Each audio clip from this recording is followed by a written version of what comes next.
Sou Pataxó, sou Xavante, Cariri, Yanomami, sou Tupi, Guarani, sou Carajá. Sou Pancararu, Carijó, Tupinagé, Potiguar, sou Caeté, Funiú, Tupinambá. Sou Pancararu, Carijó, Tupinagé, Potiguar, sou Caeté, Funiú, Tupinambá.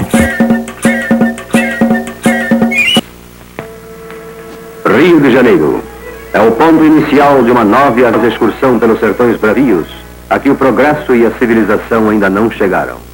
O avião, reduzindo as distâncias, vai tornando cada vez menos penosa essa penetração no oeste selvagem.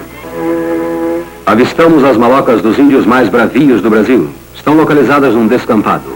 Em torno, a vegetação é rarefeita. Chegamos finalmente ao coração de um mundo inteiramente desconhecido, em estranho contraste com o tumulto do mundo civilizado. Localizado o aldeamento, será fácil atingi-lo por terra, desde que os índios consintam.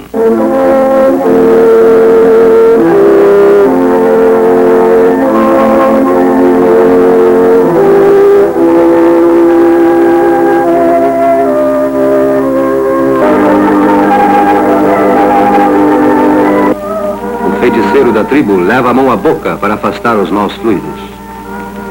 O guerreiro Xavante se submete aos martírios de uma camisa.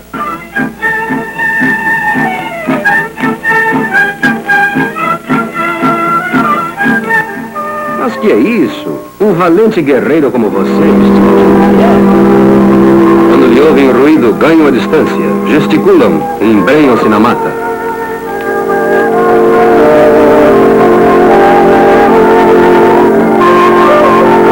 Nossa presença se torna importuna e manda-nos embora sem a menor cerimônia.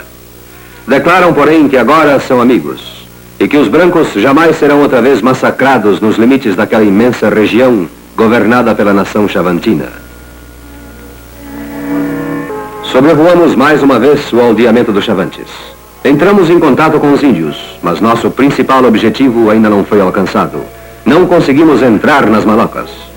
No entanto, estamos certos de que numa nova expedição seremos hóspedes nas cabanas xavantinas.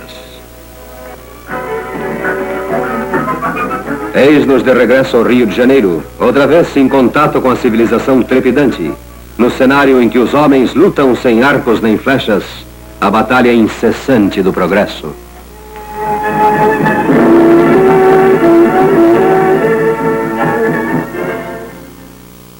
Neste filme, você viu o contato com o povo Xavante na região centro-oeste brasileira na década de 50. Na década de 70, com a abertura da Transamazônica, da Perimetral Norte e de uma outra estrada chamada BR-364, que vai de Cuiabá até Rio Branco, todas as tribos que estavam no caminho sofreram um impacto enorme, que você vai poder ver agora nas imagens dos primeiros contatos desses povos com as frentes de expansão na década de 70.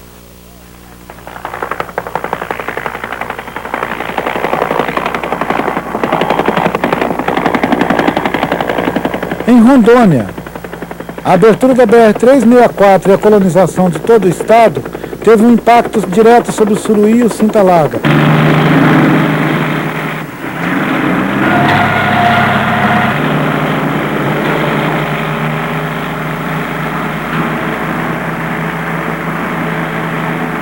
Bandeira. Bandeira.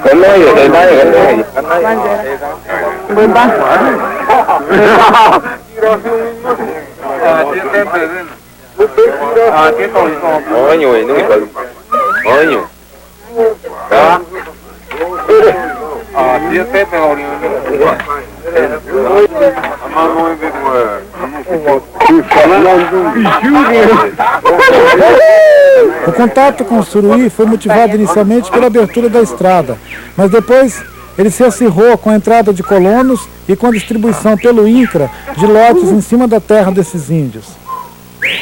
Esse primeiro contato foi tão desastroso que a população suí, estimada inicialmente entre 800 e 1.000 indivíduos, foi reduzido a 280 pessoas em 10 anos.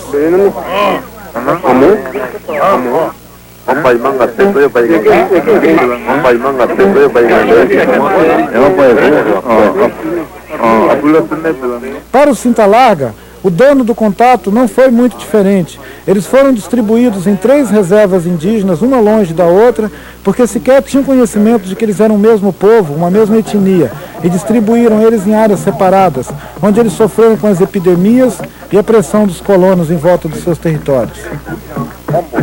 João também vai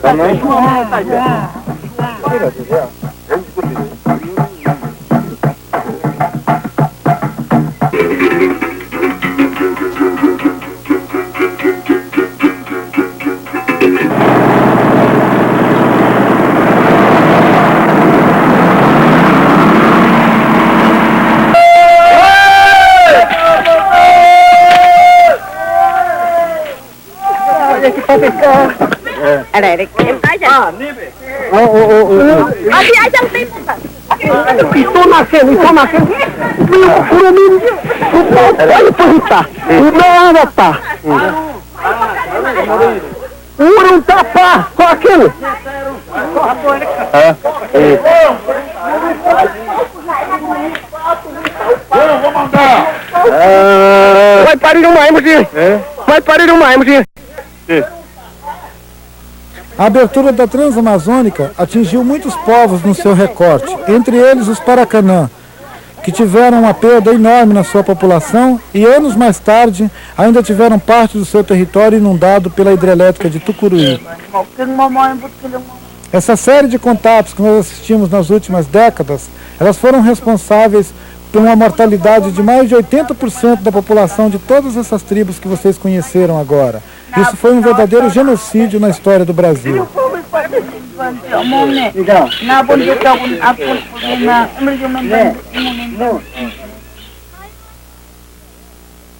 O povo Yanomami, que tem o seu território na fronteira da Amazônia brasileira com a Venezuela, eles estão numa lista da Anistia Internacional, da OEA e da ONU. Você sabe por quê?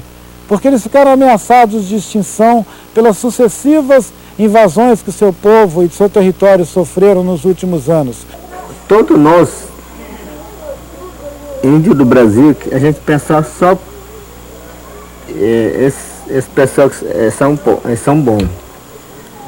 Porque eles ofereciam alguma coisa, roupa, sandália, rede, panela, faca, tudo que eles davam para os velhos. Aí os índios não aceitaram. Aí pegaram a doença. Aí depois começou a aparecer a doença. Começou a aparecer as crianças, mulher, moça, homem. Aí espalhou. Então depois o pessoal morreram quase todo, né? Metade. Era 400 pessoas, uma maloca só. Grande. Mulher, criança. Esse pessoal que está aqui quase morreu tudo. Então, esse aqui que sobrou. Até essa vez que a minha mãe morreu. Foi nessa vez? Minha mãe, minha tia, minha irmã, nessa vez que ele morreu. As outras malocas que estavam mais As outras malocas também pegaram. Pegaram? Porque eu não fui correndo outro maloca. Levar. Já tinha doença no corpo, chegou no maloca e transmitiu. Até eu fiquei doente. Quase morre. Mas eu não morri porque eu não quis morrer. Longe dos outros? Longe dos outros. Aqueles que não saíram do maloca morreram muito. Eu fiquei vivo para contar a história.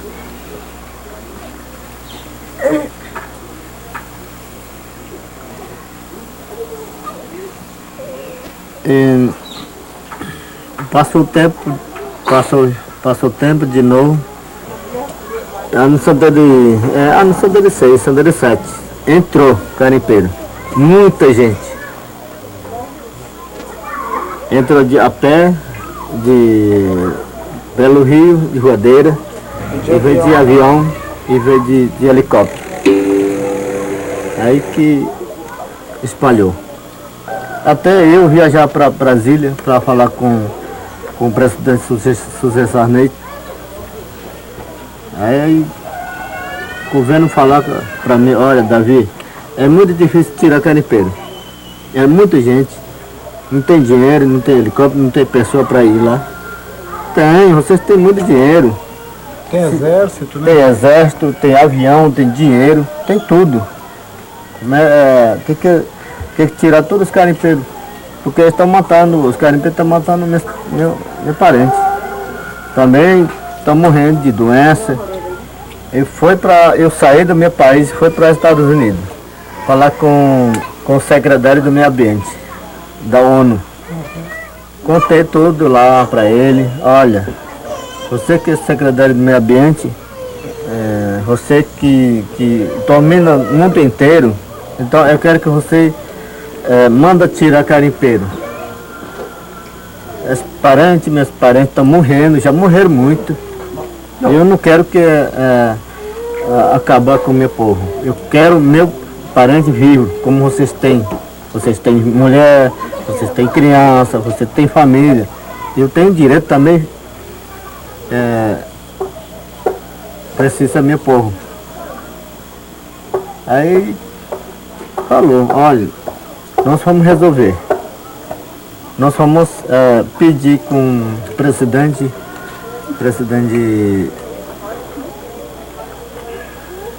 Collor de Mello, presidente Collor de Mello, olha, você tira carimpeiro, manda embora todinho, você tem marca Arellano Mano, você tem dinheiro. Aí resolveram. Tirou o carimpeiro, explodiu todas as pistas de povo. só para fazer calmar, gente. Aí tiraram tudo, explodiu todas as pistas, tiraram todinho. Aí começou a ter marcar.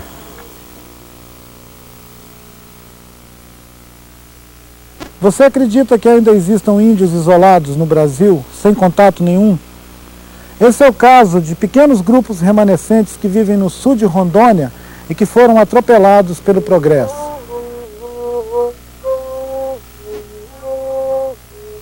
Em 1974, quando o INCRA iniciou a abertura da gleba Corumbiara, as frentes de trabalho encontraram índios isolados ou sinais deles em 3 locais da região. O topógrafo encarregado de fazer a linha 145, ele voltou dizendo que não ia continuar porque ele viu vestígios de índios. Esse dado foi omitido pelo INCRA e os lotes foram leiloados. Em 1984, com a abertura das fazendas, madeireiros foram atacados na altura de Igarapé Omeré. O senhor estava no dia da flechada? Tava. O senhor estava? O senhor estava no caminhão? Não, sim, no meu caminhão, né? Flecharam seu caminhão não, Não, só o não, dele, não. né? Só do Ah, irmão quando dele. vimos aquela conversa da flechada, mas quem que pega eu? Quando viu a flecha, pegou na para-brisa. Em 1985, Marcelo dos Santos, chefiando uma equipe da FUNAI na região, denunciou evidências de um massacre contra os índios isolados numa das fazendas da gleba Corumbiara. Aqui foi achado as balas de 38. O Pedro achou 2 balas de 38 aqui em cima. Aquilo ali é o resto das casas dele. Isso aqui é o que sobrou das casas. Olha um pedaço de panela aqui. Durante 20 anos, o governo ignorou a existência desses índios. E os fazendeiros continuaram ocupando seus territórios, inclusive fustigando os que sobraram, atirando neles, mandando bala. Os sobreviventes se refugiaram no resto de mata que as fazendas deixaram.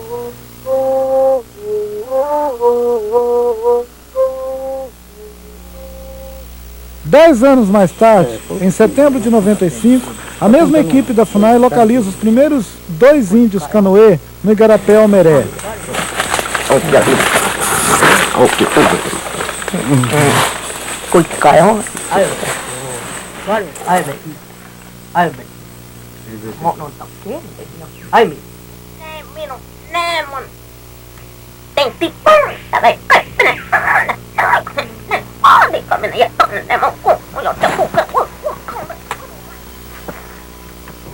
Em outubro do mesmo ano, consolidou o contato com esse grupo, constituído por apenas 4 indivíduos. No mês seguinte, um grupo formado por 7 índios da família Tupari foi também localizado com a ajuda desses mesmos índios canoê. O velho Babá, índio Tupari, confirma a ocorrência de um ataque à bala no qual foram mortos cerca de 10 índios, e reconhece os objetos recolhidos 10 anos antes.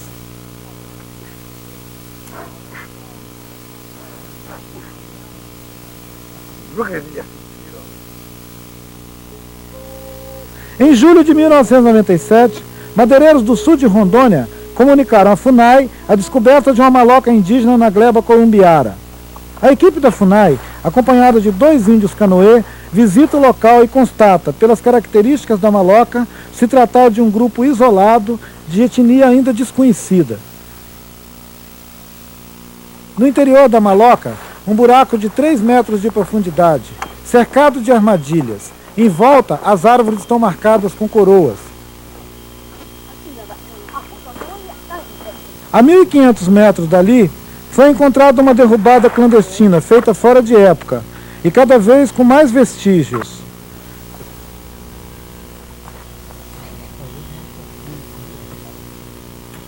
Com um trator de esteira, o fazendeiro tenta mascarar as evidências da presença indígena na área. Os mamoeiros estão aí, é? O único sobrevivente de uma tribo que foi totalmente dizimada, este homem foge da civilização, se esconde em palhoças improvisadas.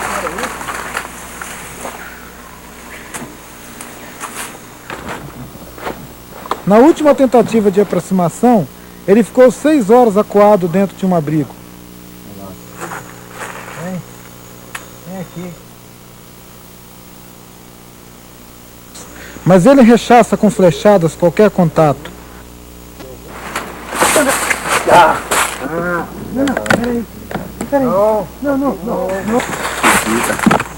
A equipe de contato foi embora e deixou a câmera ligada, escondida.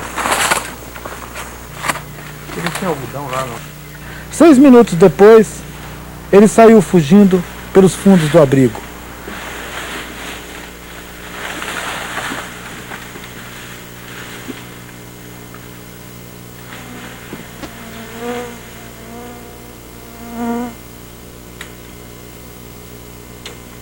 Areioa é com prazer e valor.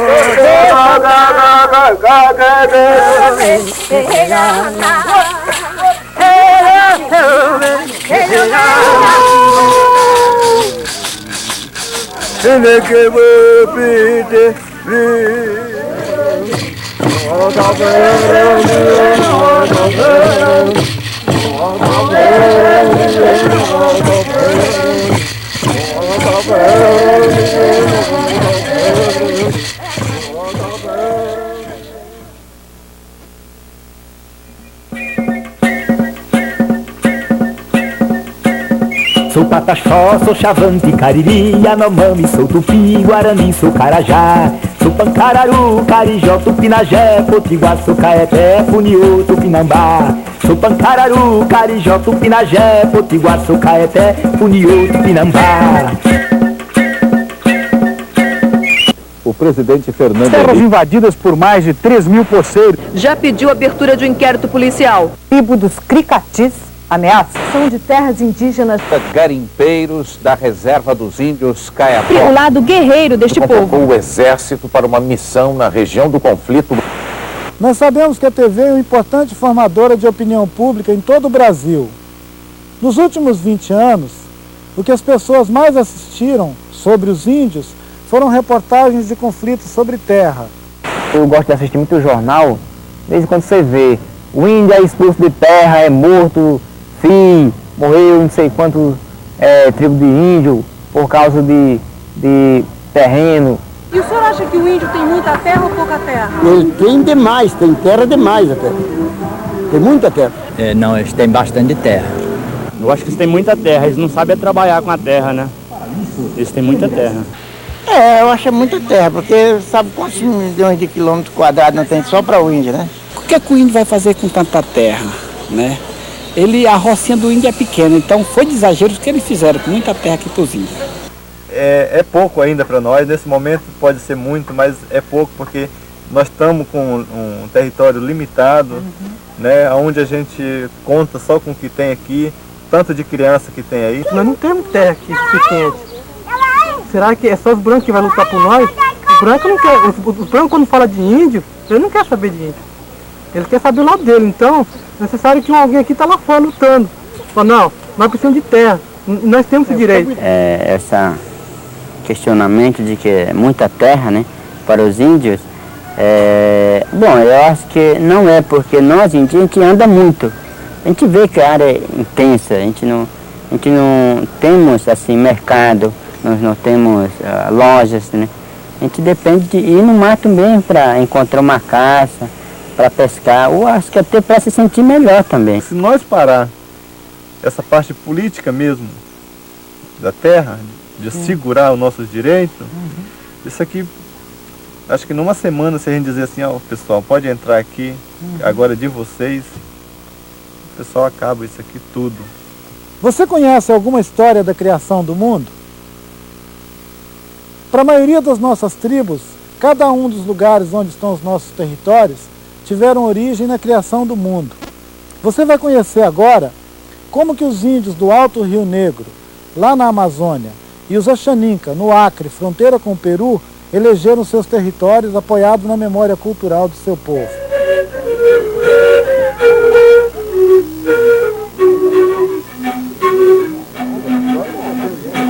Os Baniwa, uma das 22 etnias do Alto Rio Negro, eles são uma população, na parte brasileira, de 4.000 pessoas e mais 12.000 na Colômbia. Se falar da nossa história mesmo, nós estamos aqui desde que o mundo foi criado, né? Agora, falando cientificamente pelos estudos que foi feito aí, dizem que a gente existe aqui mais de 2.000 anos, né? Só que para nós, por exemplo, tem história que nós nascemos aqui, tem o local onde nascemos, tem parte sagrada que dizem que lá tem um formato mesmo de vagina, porque qualquer ser humano hoje nasce de uma vagina de qualquer mulher, e lá nós temos esse sinal, né, que é sagrado, muito respeitado por nós. Então, para nós, isso comprova que nós fomos, quando foi criado o mundo, já nascemos naquele lugar. Para os brancos, para o governo, isso não era suficiente. Tinha que ter alguém branco também provando que é nossa terra.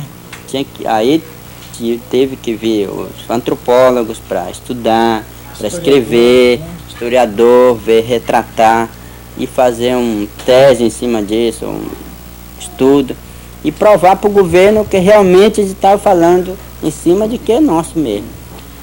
Para os velhos, eles estavam na terra deles, né? Então se sentia tranquilo ali na terra. Eles nunca pensou que precisava ter demarcação.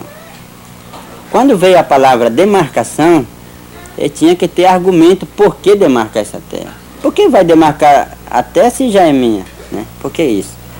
E então, a partir desse ponto que a liderança, os velhos começaram a entender que precisava ter papel, para os brancos só funciona o papel, assim, registro, demarcação, e pronto. Aí, hoje, a gente já se sente mais vontade. Aqui em São Gabriel, na cidade, quando eu comecei a entender as coisas, as pessoas falavam bem baixinho a sua língua, né?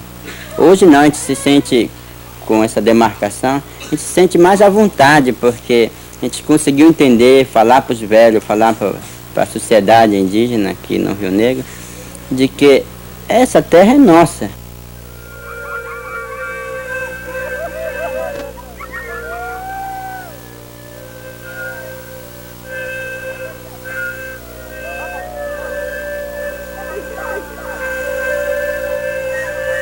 Francisco Pianco é um índio Axaninca que vive no rio Amônia, fronteira do Brasil com o Peru. É presidente da APIUTIA, Associação Axaninca.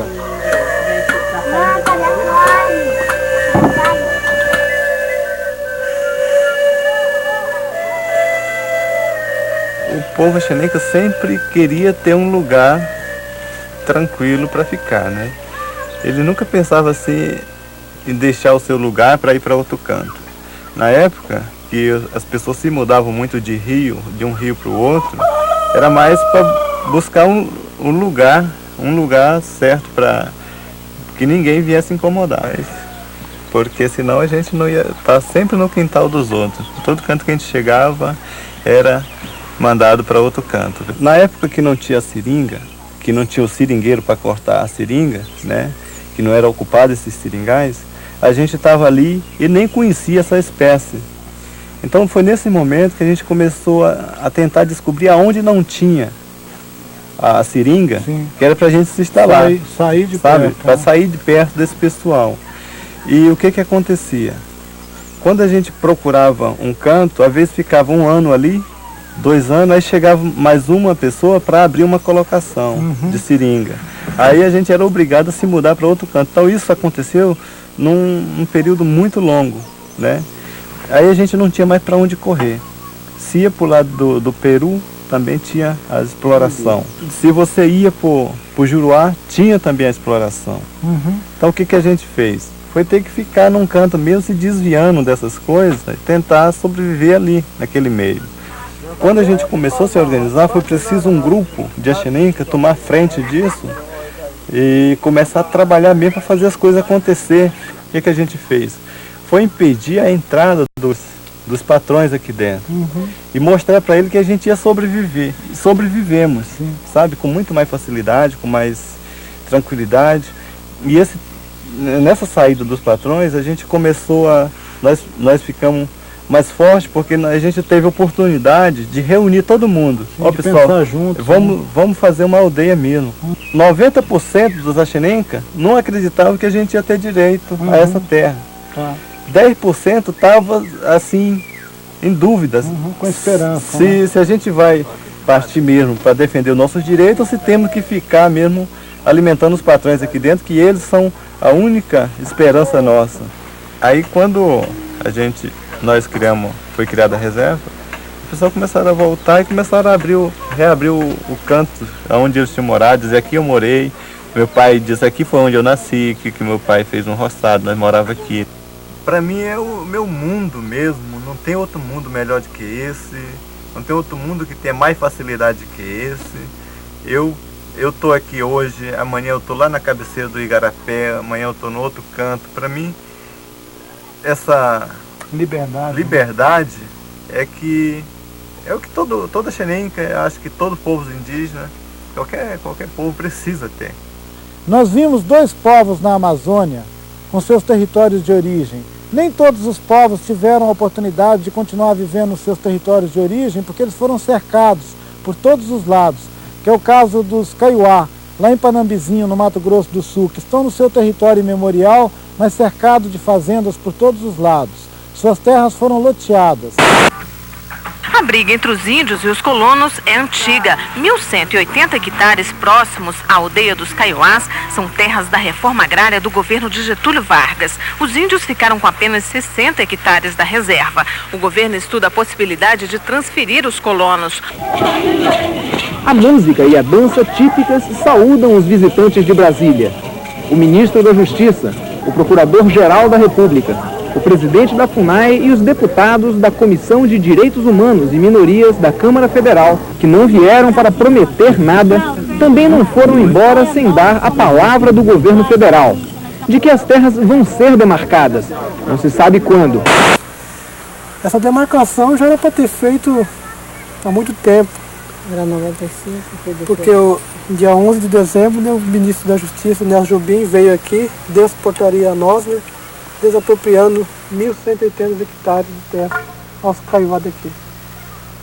Daí, a partir daí surgiu o conflito, né, com os colonos, né, com os colonizadores, né, porque essa terra foi feita em reforma agrária pelo Getúlio Vargas, trazendo esses colonos de outras regiões para cá. Se fosse olhar pela a época que entremos aqui, que era habitado pelos índios, aí tá certo, mas não tem nada que justifique que seja área dos índios isso aqui. Eles vieram aqui e disseram, aqui não mora nenhum índio, vamos demarcar isso aqui para os colonos, para a reforma agrária.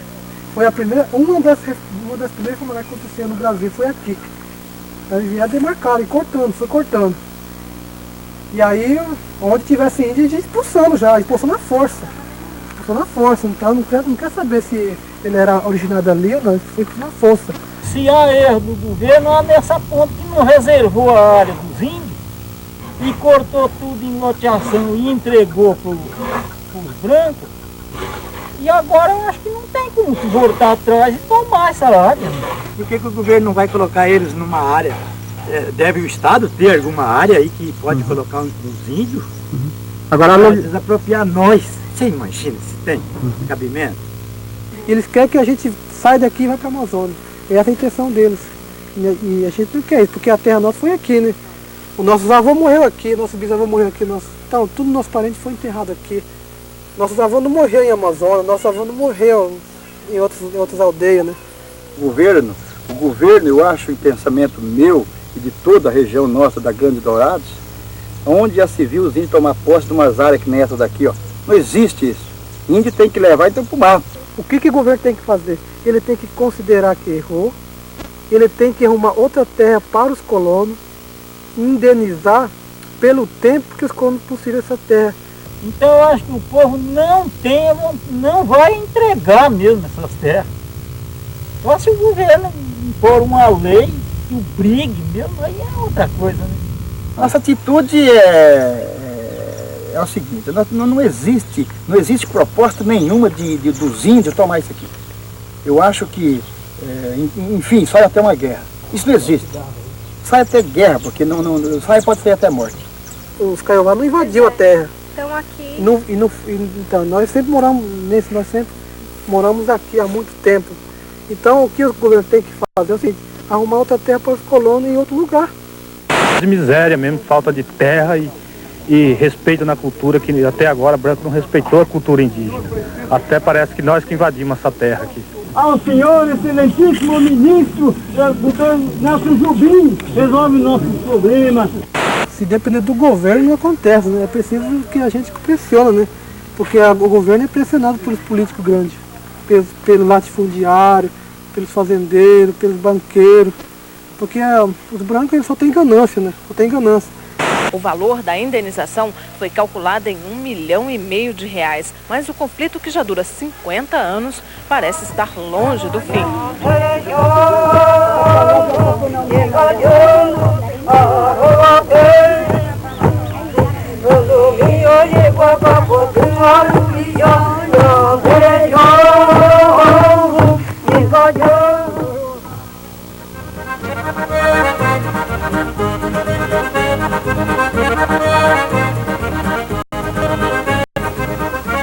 Um dos maiores problemas nossos é a questão de território.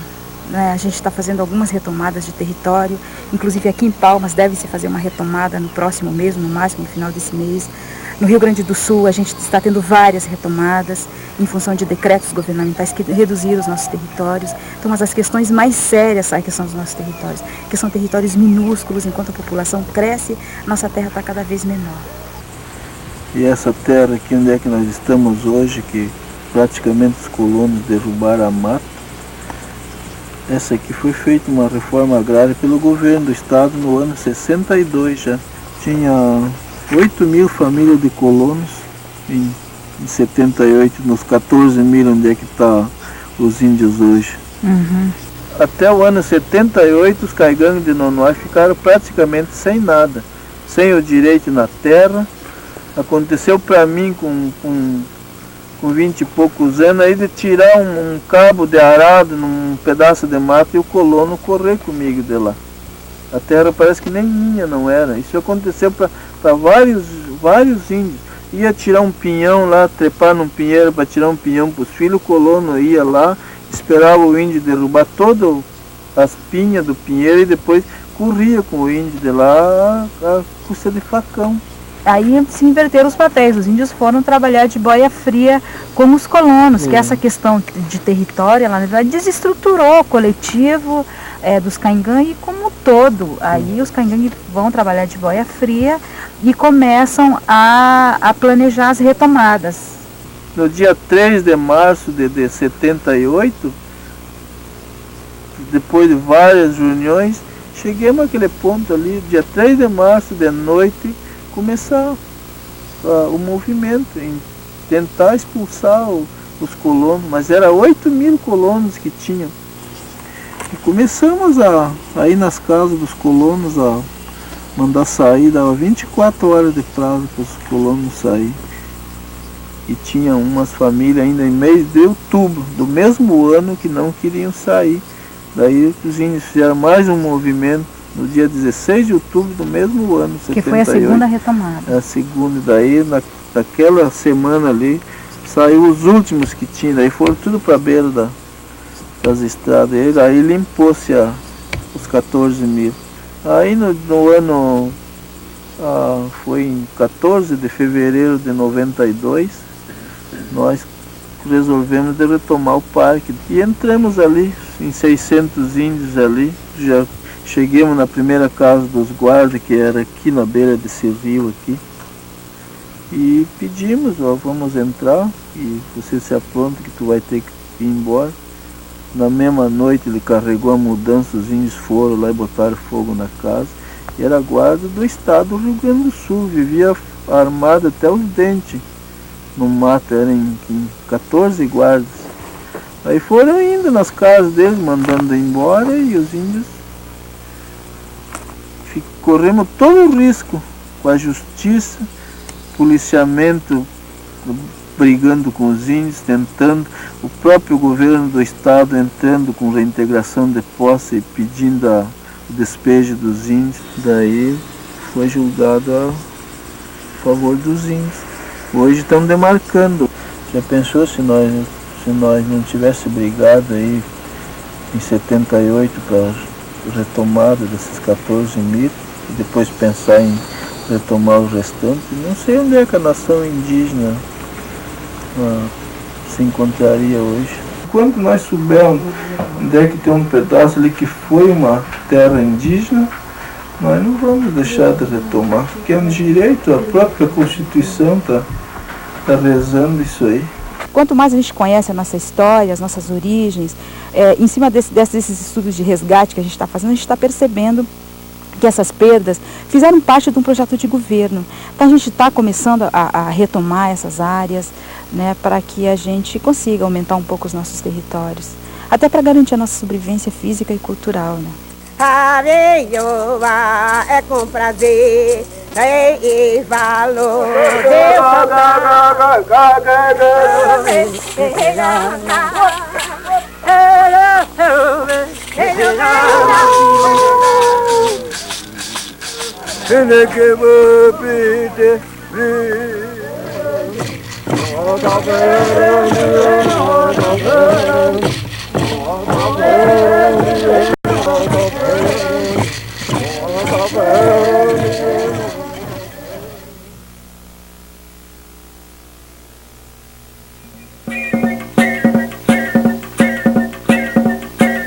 Sou Pataxó, sou Xavante, Cariri, Yanomami, sou Tupi, Guarani, sou Carajá. Sou Pancararu, Carijó, Tupinagé, Potiguar, sou Caeté, Funiú, Tupinambá. Sou Pancararu, Carijó, Tupinagé, Potiguar, sou Caeté, Funiú, Tupinambá. A natureza, ele dá de graça. A natureza não vai pedir dinheiro, não. A natureza só pede de nós defender ele. Não deixa machucar. Não deixa adoecer. Essa que a terra pede. Porque a natureza, ele fala bem silêncio. A natureza fala para todo mundo, mas ninguém ouve. Não consegue ouvir. Porque tem muito carro, barulho de carro, barulho da gente. Quando você chega na aldeia, assim, você entra no mato, você dorme sozinho, você escuta tudo que a natureza está falando. Ora, Yanomami, Krenaquinho, me escuta. Aí você fica com as orelhas abertas. Você vai ouvir tudo que a natureza fala bem mansinho, calmo.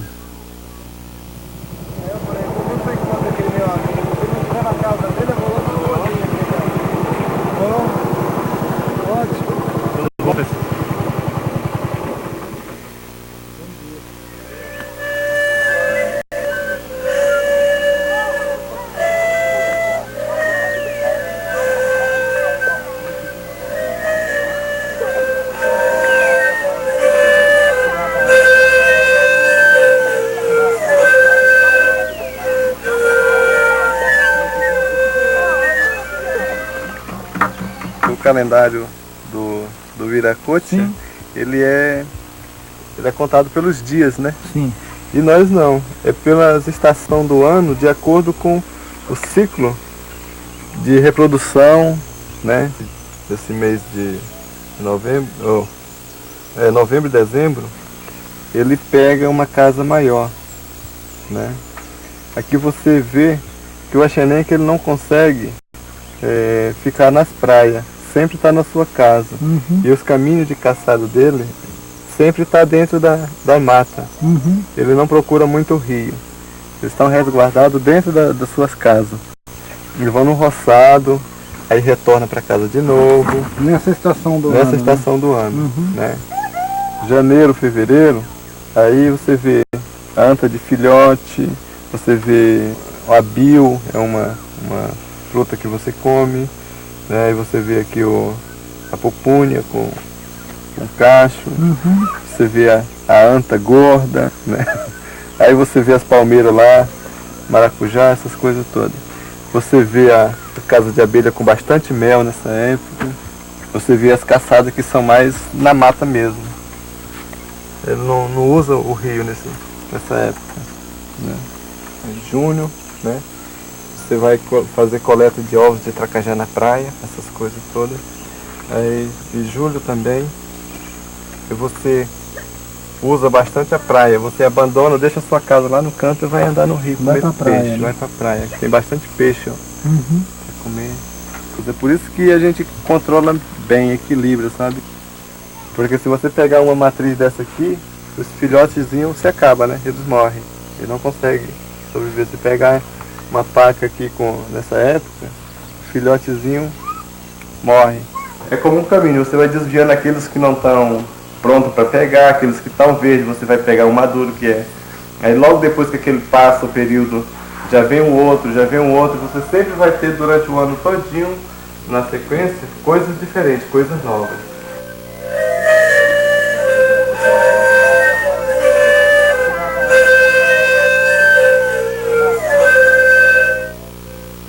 Você já viu falar em desenvolvimento sustentável? É o uso de um recurso da natureza, sempre pensando nas gerações futuras. Esse é o pensamento que inspirou os Axaninca desde sempre, quando eles começaram a fazer o uso de um recurso da floresta, que é o murmuru, para exportar ou botar no uso da indústria de cosméticos. Isso aqui não é nada. Para nós é muita coisa, porque todo dia a gente tem aquilo que a gente usa, né? Para os brancos, ele vê um Axenenca como um miserável, como um cara, uma pessoa que não tem nada, e que são preguiçosos. Eles vão fazendo uma seleção do que dá mais dinheiro, do que é mais fácil, e vão explorando aquele recurso. No caso, a madeira, aí vem a carne de caça, vem os jabuti, tracajá, essas coisas todas, né? E no rio eles pegavam aqueles peixes maior. O nosso povo, assim, se tem uma caça grande, uma família pequena, ele não mata aquela caça grande.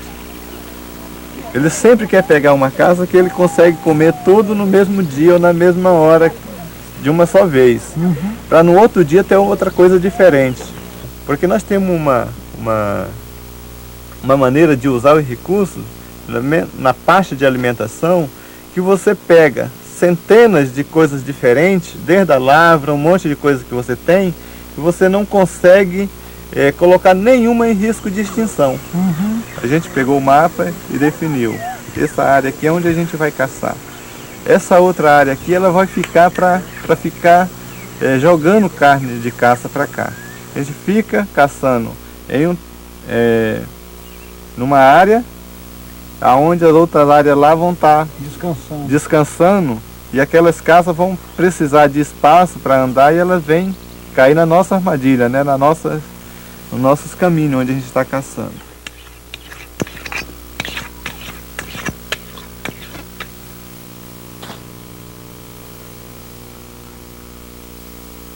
Murmuru é o seguinte, ele é uma espécie de palmeira, né?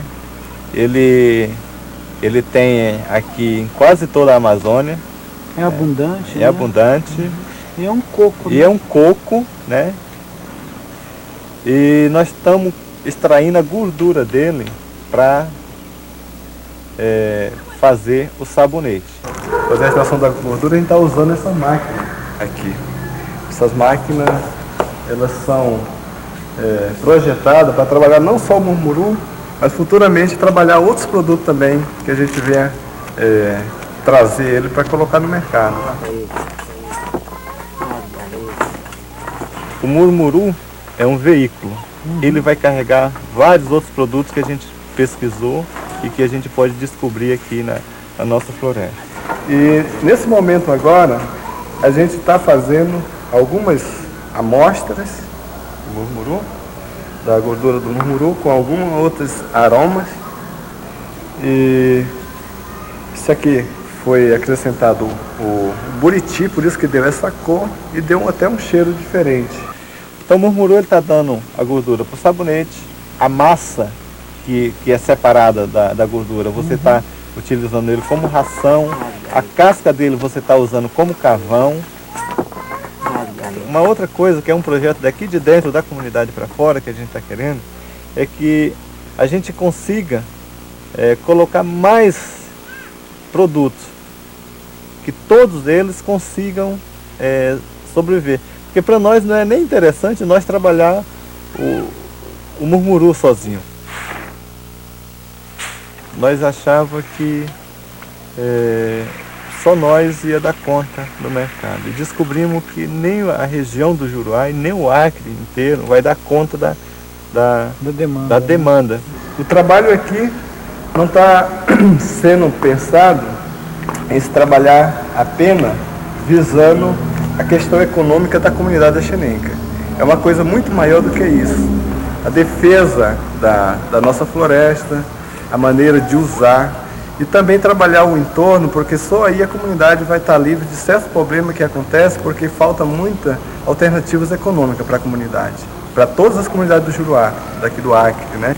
A nossa floresta ela é tão rica que não precisa você colocar no mercado, assim, você explorar a floresta. É só usar os recursos que estão ali sendo oferecidos, porque a floresta oferece. Porque nós temos a nossa própria maneira de usar os recursos, a gente fica usando ali sem danificar a nenhum deles, né?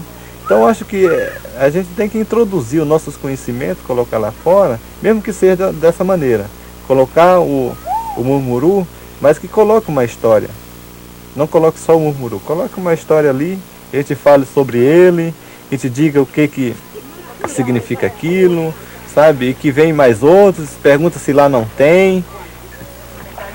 Nós vamos ficar felizes quando ver todo mundo trabalhando e entendendo o benefício para a floresta, né? Para a floresta, para as famílias.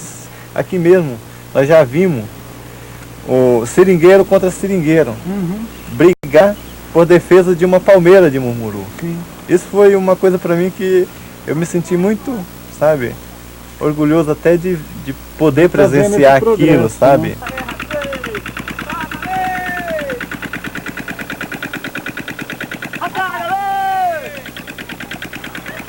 Com o mesmo pensamento de conservar os recursos da natureza, os índios Baniwa, de lá do Alto Rio Negro, decidiram fazer uma experiência também de botar seus produtos no mercado.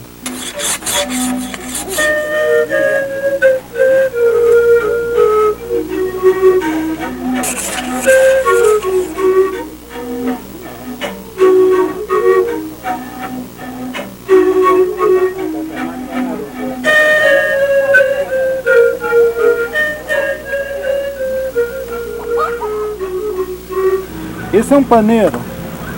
Esse aqui é um nome para... Esse aqui também é urutu. Só que no caso, esse aqui já é especial. Usava muito na época que não tinha nada ainda. É para presentear alguém, cunhado, a sogra, a cunhada. Então era de uso especial mesmo. Esse tem um significado assim, na nossa cultura, né?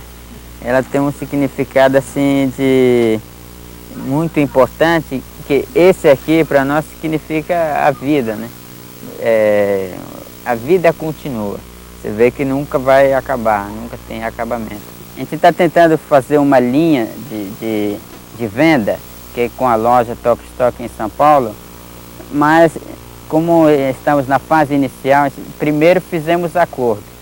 Nesse acordo a gente entregou 92 dúzias, com uma elaboração já mais assim, qualificada, né? Inventando embalagem, etiquetas também que a gente tem produzido.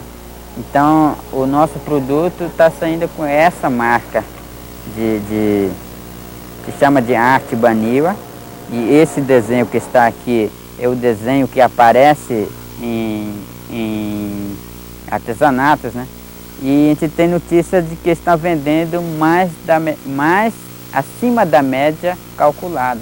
Hoje a gente trabalha com 30 artesãos e a gente, o pensamento nosso é chegar com 100, 120. Se for crescendo mesmo para valer, você pode pegar o Rio Sana inteiro.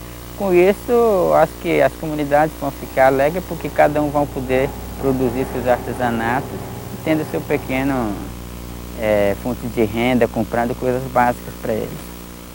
Desde a chegada dos primeiros europeus aqui na América, os brancos queriam comprar a terra dos índios, no norte e no sul da América toda. E o nosso povo sempre respondeu: eu não posso vender a terra porque a terra é a nossa mãe.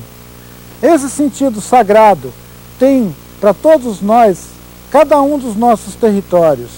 Então, além dessa dimensão que nós sabemos que nós temos no dia a dia, que é de buscar a nossa comida, o nosso remédio, buscar a nossa cura na floresta, buscar o nosso alimento nos rios, nós sabemos que esse lugar para nós também é o único lugar da terra onde nós podemos continuar sendo nós mesmos e verdadeiramente ligado com a nossa origem, com a nossa memória ancestral. Os brancos têm que entender. Tem que pensar um pouco, só fica falando, destruir, colocar mineração, tirar a riqueza da terra. Para com isso aí.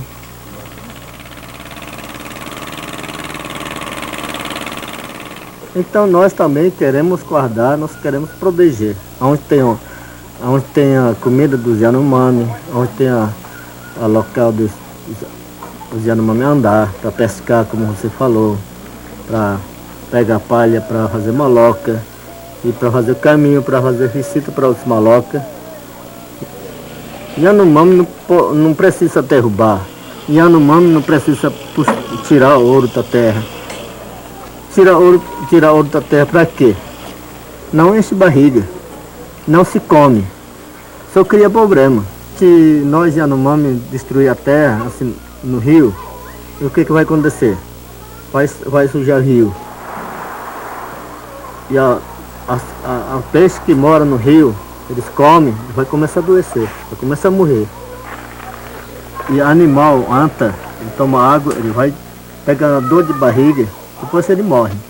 E nós também, que a gente usa água, a gente bebe, aí depois dor de barriga, dor de cabeça, depois fica doente e fica morre. Então eu quero que eles também pensar para a gente trabalhar junto. Proteger o mundo, proteger o céu, lua, estrela, trovão. Tudo que a gente aqui, as crianças que nascem, a gente fala para eles. A gente fala com as mulheres também. E fala para as brancas também, para entender. Mas outras pessoas acreditam.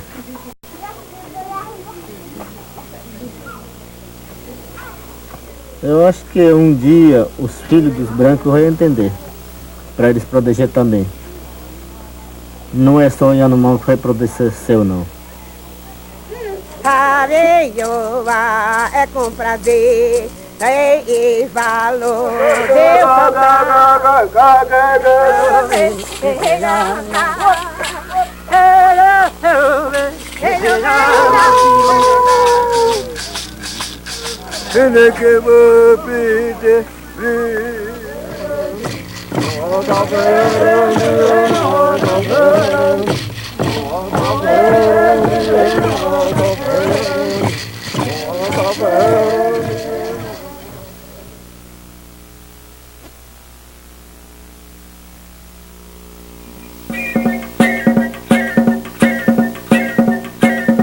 Sou pataxó, sou chavante, cariri, yanomami, sou tupi, guarani, sou carajá. Sou pancararu, carijó, tupinagé, potiguar, sou caeté, funiô, tupinambá. Sou pancararu, carijó, tupinagé, potiguar, sou caeté, funiô, tupinambá. Para os Yanomami, se os seus pajés não ficarem sempre fazendo seus ritos e cerimônias, o céu que está lá em cima cai aqui na terra sobre as nossas cabeças. Na origem do mundo já foi assim. Um primeiro céu caiu aqui e formou a terra onde nós vivemos. É por isso que os Yanomami pisam com cuidado na terra e mantêm os seus rituais para manter o céu lá em cima.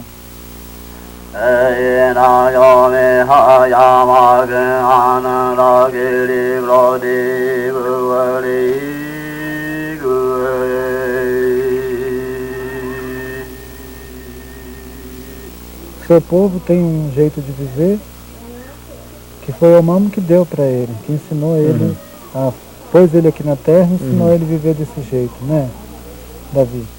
Como que é esse jeito de Yanomami viver no mundo? É assim, Krenak. O Mamo que criou nossa terra, o Mamo é um criador. O Mamo que criou terra, o Mamo que criou nós.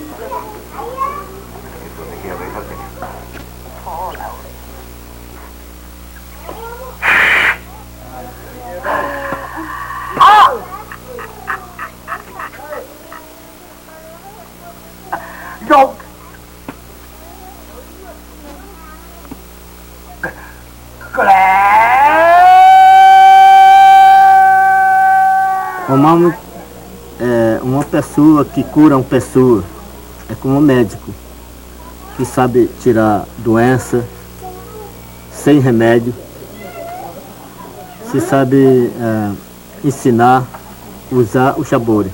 Xabori é xamanismo. Vocês falam, os brancos falam espiritual, né? Nós, Yanomami, fala Xabori. Xabori ele mora nas montanhas. Então, esse é o nome que deu a nossa força, a força da natureza.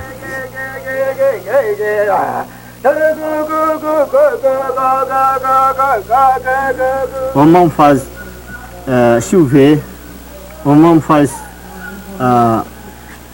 fica o tempo limpo, o Mamo faz fazer sol para pode trabalhar, fazer roçado, seus plantas, suas comidas, suas alimentação.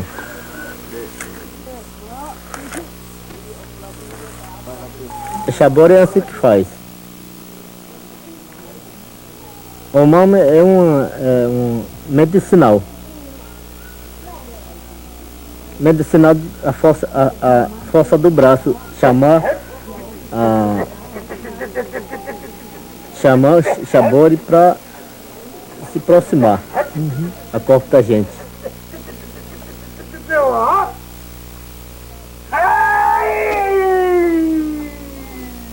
Da mesma maneira que você está explicando que cuida da saúde da pessoa, cuida também da saúde de toda a natureza. Toda a natureza. O Mamo, ele deixa criar todas as árvores que a gente come. O Mamo deixa criar o meio de abelha. Os abelhinhas precisam o flor. Sem a natureza, a abelha, eles também não têm alimentação para fazer mel. Os brancos também usam remédio desse. Xarope, dor de cabeça, eles usam. E nós usamos Xabori, sem remédio. Só chamar ele para curar uma pessoa. Então, esse é que nós queremos, não queremos perder a nosso caminho. Sempre ficar andando no caminho, como o caminho do Mamo. Nós estamos lutando por isso. Que Xabori ajuda. Xabori ajuda, porque o Xabori toma conta. Ele toma conta tudo. toma conta Yanomami, todos os índios do Brasil. O Mami toma conta também os brancos que tá lá na terra dele, na cidade. Sem o Mami, aonde quem vai dar a saúde? Será que o governo vai dar a saúde? Será que os deputados, os senadores, eles vão dar a saúde? Tá nada. Eles vão só criar os problemas, briga, doença. Os Pancararu que vivem no sertão de Pernambuco acreditam que só podem fazer contato com seu Criador através dos encantados, que são os espíritos que eles invocam no seu ritual do toré.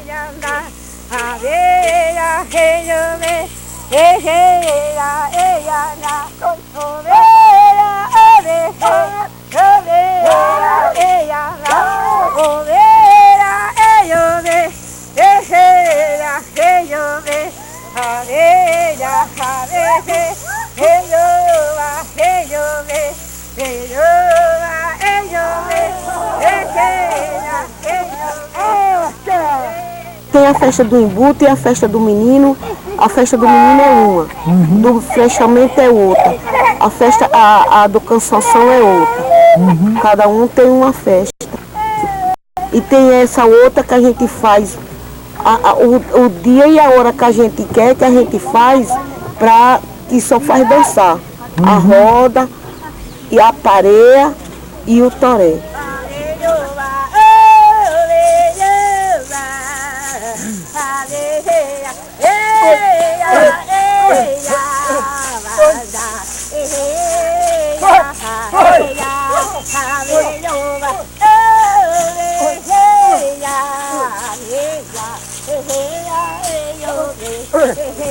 Quando a criança adoece ou o pai quer entregar aquela criança para alguma entidade indígena para o proteger, né, nossos encantados, então ele faz uma promessa.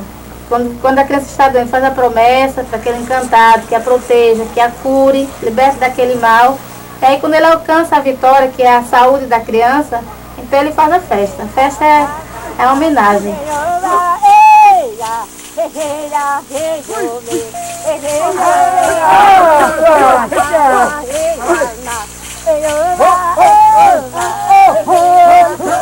Aí tem todo o ritual, né? E pro terreiro ele explicou que as crianças não podem ficar atravessando o terreiro. Se tem o praia dançando, aquele moço que está vestido, a criança se conhecer, se o reconhecer, não pode identificar, diz, fulé José, João, não pode, né? Aí ela, não pode não, por que não pode? Porque adoece.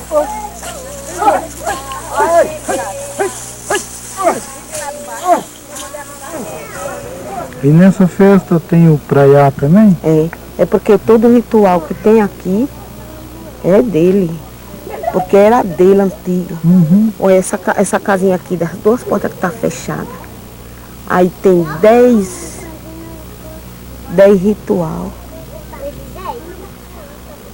Aí dentro dessa casa tem um oratório com cruzeiro, com cruz, com santo, com todo mundo. E tem eles aí. Aí que chega aqui, quem não sabe, né? Passa, não diz nada, não sabe de nada. Mas a força todinha tá aqui.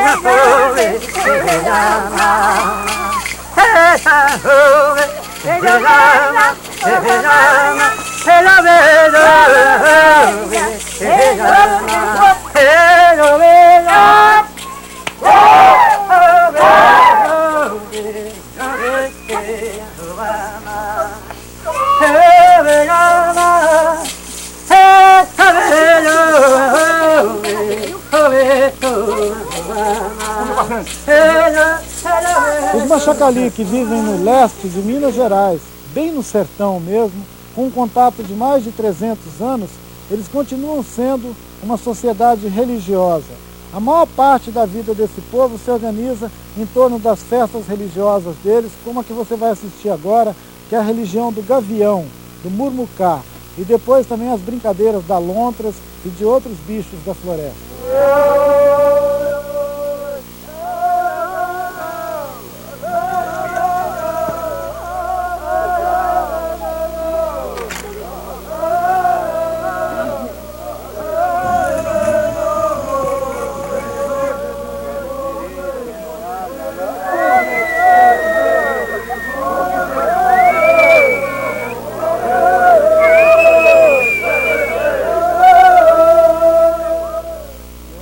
nossa religião é um espírito, né?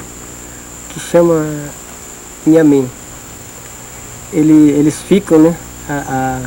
Além do céu. Tem o céu, para lá do céu tem a morada deles, né? É onde que eles ficam. Esse, ele não faz a gente sonhar mal, né? O que faz a gente sonhar mal é aquele que fica por aqui mesmo, vagando à noite. Então, mas quando esse faz sonhar, né, à noite, mas os que ficam além do céu, esses vão mandar esse sair. Por exemplo, eu passei mal agora de dia, não tomei remédio nenhum. Então aí à noite eu vou dormir sem tomar remédio, aí estou vomitando. Aí vem aquele sono, eu durmo, aí eu sonho com a religião. Então naquele momento aí o pajé chama, né, os companheiros, ajuda ele a cantar, né, para curar.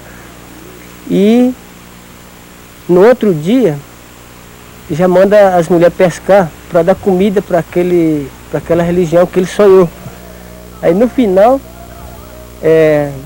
terminou, aí tira, né, o espírito, né, da religião que está dentro dele. O pajé pega pode ser até a camisa dele mesmo, de outro, aí bate, aí aquela poeira levanta, né? Aí já junta todo mundo, aí sai, o pajé sai batendo assim dentro da casa, sai, aí vai cantando lá para casa de religião, aí chega lá, manda ele embora.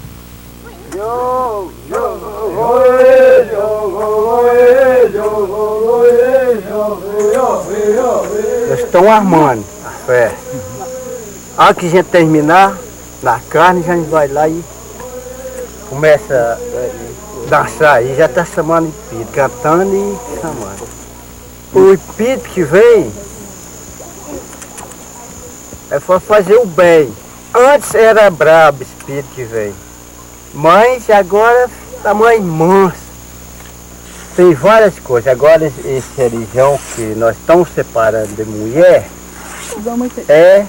é o gavião. Por que nós pedimos uma vaca? Por quê? Porque os mais velhos falam que gavião gosta de comer carne.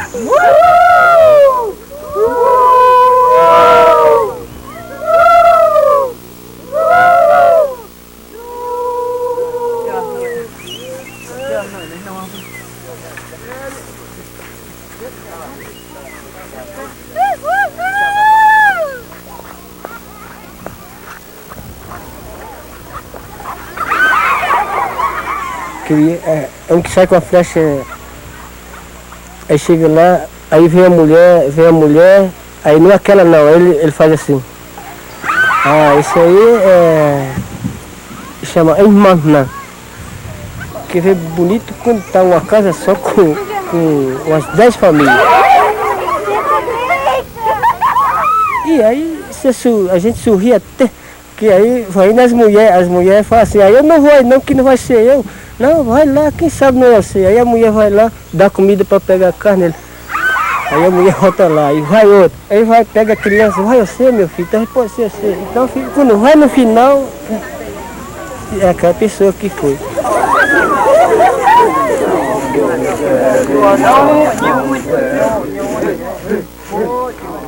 Armon, que ele é uma aranha, chama Armon. Ele quer prender ali, né, para segurar, pode ser qualquer mulher. E se as outras mulheres não ajudar ela para sair, eles vão dançando com ela. Tem vezes que eles prendem ela ali, ó. Aí prendendo ela ali, vai dançando mesmo, até ela cansar mesmo. A hora que estiver bem cansado mesmo, aí eles mesmo largam.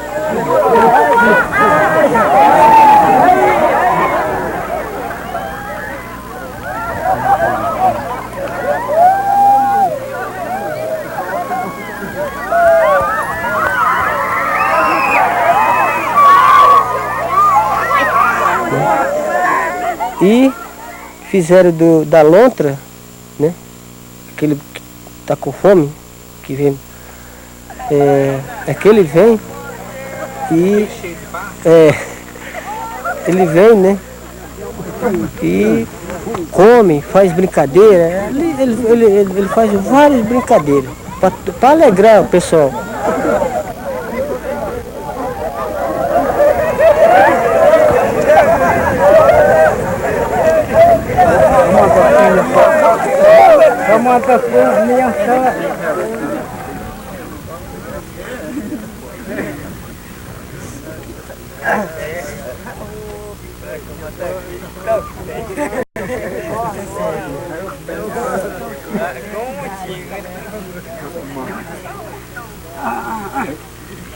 Naquela hora que as mulheres correram, a mulher não pode correr para não assustar. Tem que ficar quietinho, porque a hora que ele vir, ele tá indo para pegar uma criança. Igual eu estava falando, né? Ele vai lá, pega a criança e chega, passa barro nele todinho.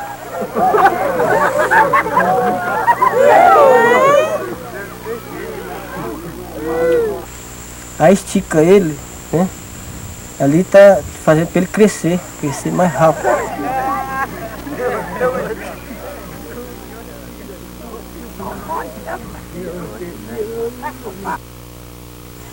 Aí ele vai pagar daquela comida e vão dar para ele, tá? Leva, igual ele levou aquele, ele ganhou.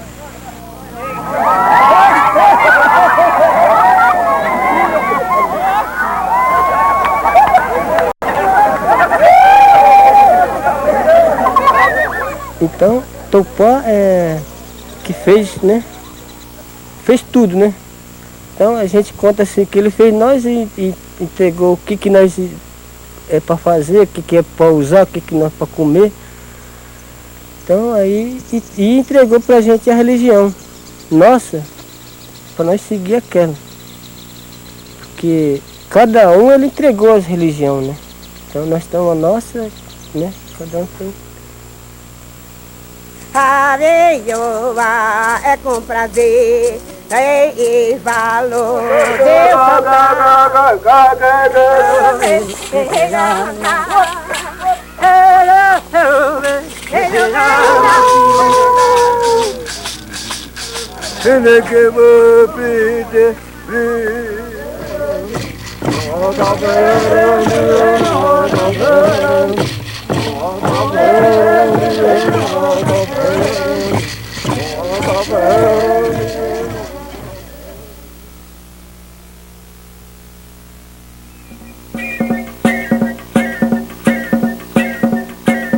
Sou Pataxó, sou Xavante, Cariri, Yanomami, sou Tupi, Guarani, sou Carajá. Sou Pancararu, Carijó, Tupinagé, Potiguar, sou Caeté, Puniú, Tupinambá. Sou Pancararu, Carijó, Tupinagé, Potiguar, sou Caeté, Puniú, Tupinambá. O índio tem futuro, ele tem futuro. Daqui para frente os índios todos que tem ali vão ter futuro, sabe? Tomara que ele continue realmente vivendo, né? Vivendo para mostrar a diferença, porque o mundo se faz a diferença, as diferentes culturas, diferentes pessoas, diferentes povos. O índio, ele nunca vai deixar de ser discriminado, a não ser que o pessoal mude muito a cabeça. Mas a maior dificuldade do índio é que ele não acompanha, eu acho que ele não está acompanhando a evolução do mundo. A cultura dele está ficando para trás. Não podemos parar em nenhum momento de continuar na conscientização, porque o mundo não para, cada dia que passa surgem novas formas de política que o governo, que a sociedade vão mudando. Então, se a gente parar com esse tipo de informação, com esse tipo de conscientização para as nossas lideranças, para as nossas comunidades, nós estaremos prejudicando os parentes que ficam nas comunidades. Eu tenho percebido assim para muitos velhos que diz que no passado era bom. É claro que foi bom, eu também concordo que é bom. Mas nesse momento a gente está sendo pressionado. Tem aquele texto, não sei quem foi que escreveu, que Índio precisa de apito. Não só de apito, mas de outras estruturas. E essas estruturas podem nos favorecer dentro do nosso movimento, dentro do nosso trabalho, dentro da nossa economia. Então é isso que eu estou querendo falar. E eu percebo, assim, enquanto índia, que a gente está lá na frente, as comunidades indígenas estão lá na frente, nós fizemos as nossas universidades, hoje nós temos um acesso muito grande às organizações da sociedade não índia, nós estamos discutindo as nossas questões e o Estado brasileiro, através do órgão indigenista, não teve esse avanço, ainda nos vê como tutelados, o avanço na conquista dos nossos direitos foi muito teórico, mas na prática ele quase não evoluiu. E a esperança de que isso mude realmente e de que isso venha a ser feito na prática é com a aprovação do novo Estatuto do Índio no Congresso Nacional. De certa forma, a Constituição já amenizou isso quando ela passa de uma legislação outrora integracionista e tutora como a legislação que passa a respeitar as diferenças, que antes não havia um respeito às diferenças, havia sim uma repressão à diferença. Hoje, com a Constituição de 88, não, ela passa a respeitar as nossas organizações, as nossas línguas, as nossas tradições. Foi um avanço sem dúvida. Realmente o índio ele tem mais privilégio quase que o branco, porque todo canto tem apoio índio. Em Brasília, em São Paulo, aqui mesmo na região norte, onde tiver, o índio sempre tem um apoio. O governo protege, mas eu acho que deveria proteger muito mais. A FUNAI devia fazer muito mais pelo índio. E o governo dá o apoio para eles, não é? Eles têm carro bom, anda bem arrumado e não trabalha, não é igual uma como eu e outras pessoas que dão o pulo para poder sobreviver. E eles não vivem numa boa. Até o momento, eu acho que o governo tem respeitado o índio como ele merece. Tem que respeitar mais um pouco. O índio tem direito. Nós estamos lutando por a demarcação da nossa área para tirar os poceiros, para ter terra para os índios trabalhar. Vocês estão vendo que nós estamos aqui em cima de uma serra, num sertão. Só está verde porque choveu um tempo desse, mas era tudo seco. Então, as crianças desnutridas, as crianças passando fome, necessidade, precisão. Quando chove, nós planta e temos safra. E quando não chove, nós só temos seca. Nós não queremos mais que aconteça outra vez. Nós queremos que os brancos respeitar com nossa terra, que respeitar com nós também.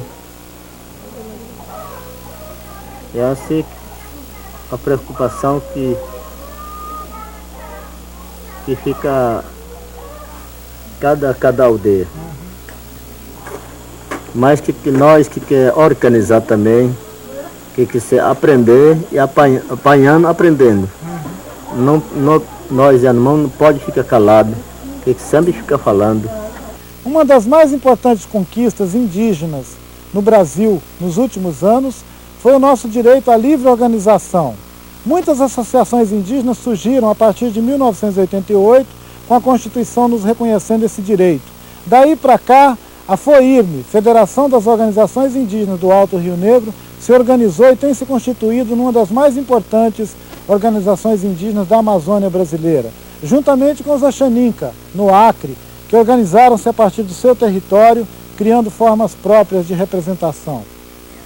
Chegou uma hora assim que nós tivemos que procurar apoio mesmo, né, para poder se instalar mesmo, ficar mesmo aqui dentro do Amônia. E de repente, quando foram falar sobre lei, essas coisas, era mais uma confusão para nós, sabe? Porque a gente não podia nem dizer assim, olha, nós somos o dono dessa terra, porque a gente era mandado pelos patrões, só eles quem traziam e levavam o recado. Quando vinha alguém lá de fora que falava sobre nossos direitos, sobre leis, ele vinha aqui, passava uns 2 dias e retornava, que ninguém sabia nem de onde que ele vinha, ninguém sabia o que era Rio Branco, o que era Cruzeiro do Sul, o que era São Paulo, o que era nada disso, ninguém sabia o que era o Brasil mesmo, era um outro mundo diferente, né? E a gente estava mais acostumado com os patrões mesmo daqui. Eles eram as pessoas que chegavam, que davam as notícias, que estavam ali todo dia, e sempre agradando o pessoal, chamando todo mundo de compadre, de comadre, não sei o que, e ficando ali. E com isso ele ia se firmando, sabe? Ganhando a confiança do povo e tudo. E o povo sempre padecendo na mão dele, porque eles na verdade só queriam mesmo era a mão de obra, o trabalho, essas coisas todas. Os patrões dentro do sistema dele, eles ficavam separando as famílias. Olha, você vai trabalhar em tal canto para buscar para mim tal coisas, e você vai para tal canto. Então ficava jogando cada família para um canto diferente, sabe? Para um lugar distante. Não tinha nem como o pessoal se reunir mesmo para conversar e discutir sobre a forma de se defender, né? O que a gente fez? Foi impedir a entrada dos patrões aqui dentro e mostrar para ele que a gente ia sobreviver. E sobrevivemos, sabe? Com muito mais facilidade, com mais tranquilidade. E nessa saída dos patrões, a gente começou nós ficamos mais fortes porque a gente teve oportunidade de reunir todo mundo. Ó, pessoal, vamos fazer uma aldeia mesmo. Lembrar do passado. Vamos fazer de conta que esse pessoal aí eles estavam aqui num período que estavam passeando, que agora eles foram embora, agora vamos organizar a nossa casa. O que a gente fez? Vieram um projeto aqui no sentido de criar uma cooperativa e dar uma autonomia para o povo e criar a demarcação da terra e fortalecer politicamente. A gente conseguiu isso, porque nós hoje estamos numa fase assim, de trabalhar as nossas defesas. O que a gente faz? É entender o limite da nossa reserva, amparado por que lei a gente está amparado, a gente está morando, em que país a gente está morando, o que a gente tem que fazer para a gente poder permanecer ali, quais são os cuidados que a gente tem que ter, as formas que a gente tem que usar para poder controlar, porque a gente não vai conseguir criar um muro, mas tem que criar uma política assim que dê uma consciência né? Aqui no entorno, para que as pessoas comecem a entender. E tinha que ter uma diretriz mesmo para fazer essa ponte. E a comunidade chinesa precisava ter um instrumento legal para poder fazer isso, né? E a associação, aqui dentro da comunidade, ela tem uma gerência mesmo, uma maneira de se organizar que dá condições a você reunir tudo aquilo que você quer para colocar no mercado, tudo aquilo que você quer trazer de fora para cá, para você controlar até a entrada de mercadoria, para não entrar qualquer coisa. Né? Até hoje, a gente tem passado por uma dificuldade muito grande, apesar da gente já entender, né, um pouco sobre os direitos que a gente tem, mas ainda precisa mais alguma coisa.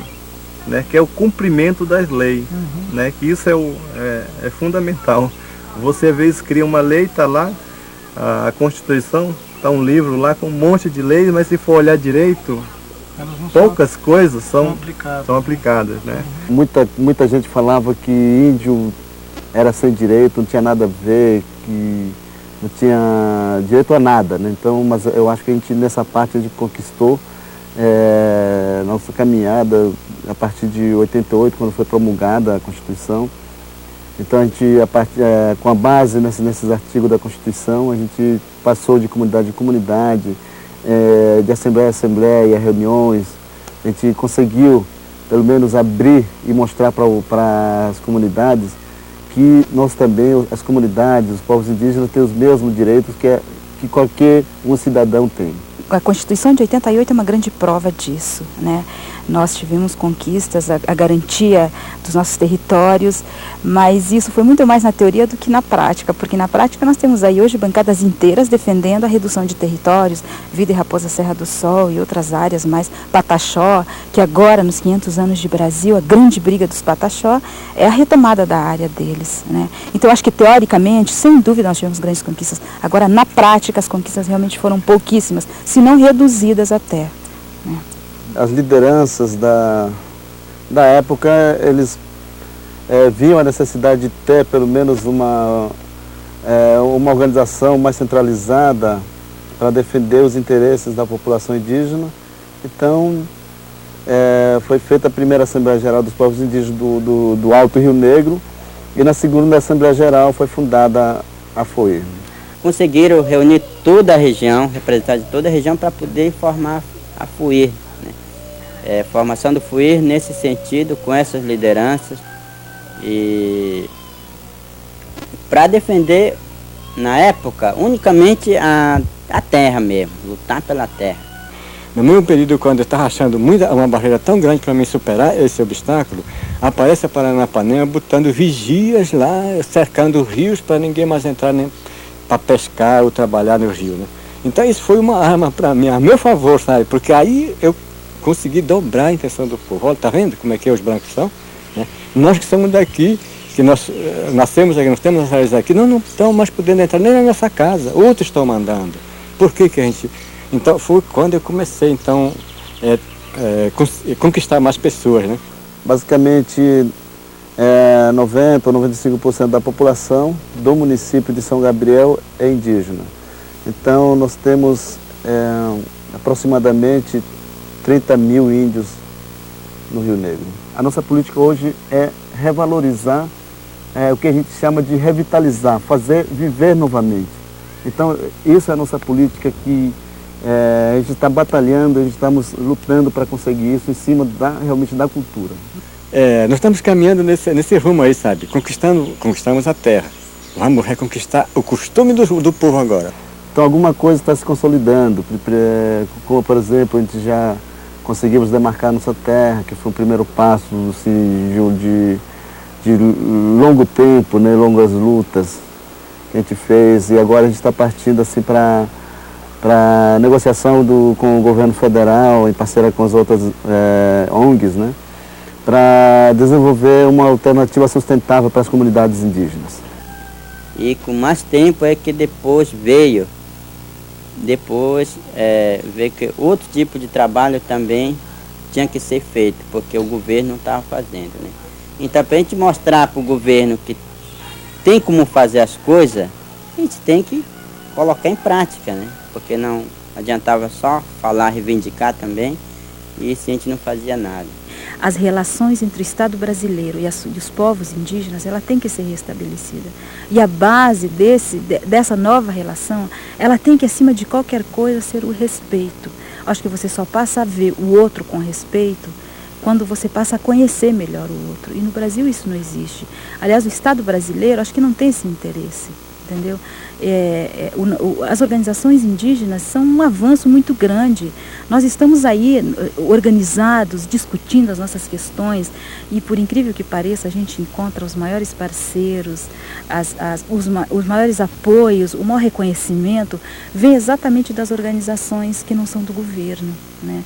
São esses aliados que reconhecem na gente essa capacidade. O Estado brasileiro insiste em permanecer no Código Civil ultrapassado, que nos define como pessoas relativamente incapazes. Aqui na nossa comunidade, nós já deveríamos ter um chefe índio, professor índio, advogado índio, formado em ciência de computação índio. Aqui também deveríamos ter técnico que mexe com terra índio. Aqui também nós devemos ter um agrônomo índio, ou seja, então, nós temos essa capacidade de ser alguma coisa nós mesmos. E não mais os brancos mandando em nós mesmos mandando em nós mesmos. E o futuro dos povos indígenas é exatamente essa defesa incondicional dos nossos direitos, entendeu? Não é garantir um futuro melhor, é garantir o futuro dos povos indígenas. Com certeza nós temos um futuro e é esse futuro que nós temos que garantir. Por mais que nós sejamos poucos hoje, mesmo que nós somos 300 mil, mas mesmo que fossem 300 pessoas, eu continuo achando que nós vamos atravessar essa linha vermelha. Não deu para acabar com a gente até o século XX, não vão acabar com a gente no século XXI, XXII, XXIII, vamos para frente, né? Vamos para frente, é isso mesmo. Areioa é com prazer e valor.